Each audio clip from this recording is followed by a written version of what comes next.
တိုင်းပါရဝဲတောင်းချုံလျောယုံမျိုးဖြစ်တော်တယ်သတည်သုံးပေါ်သူရတလိလူနဲ့ပြောင်းမွေကရဲ့ပြန်မြောက်မြေခွေအဆွေးတစ်ခုနဲ့တခုသောလောင်ကြီးွယ်ဌာနသီလစောင့်ထိန်မှာကွယ်နဲ့တန်ငါဥပုံနေမှုရက်ကောင်းကြုံလာတယ်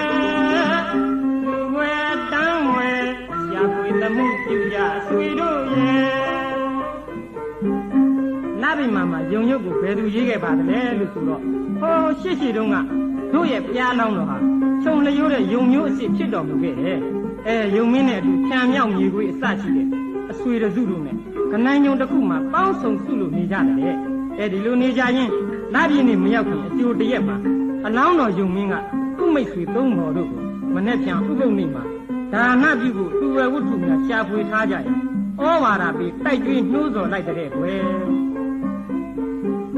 မင်းရလေလားနမိတ်မမကွယ်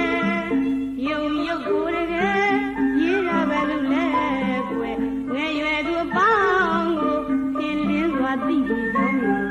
သုံးစုံလင်းလင်းပြောပြရင်ဖြစ်တော်တတ်နေတယ်တို့ဖျားရှင်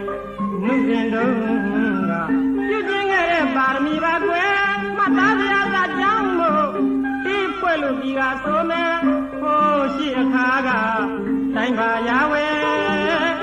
တောင်းချုံလျောယုံမျိုးဖြစ်တော်တယ်သတည်သုံးတော်သူရတလိတို့နဲ့ပြန်မွေကရဲ့ပြန်မြောက်မြေဝဲအဆွေးတစ်စုနဲ့တကူသောတောင်ကြီးဝဲဌာနသီလစောင့်ထိန်မှာကွယ်နဲ့တန်ငါဥပုပ်နေမှုရက်ကောင်းကြုံလာတယ်လူဝဲတန်းဝဲရှားပွေသမှုပြုကြဆွေတို့ရဲ့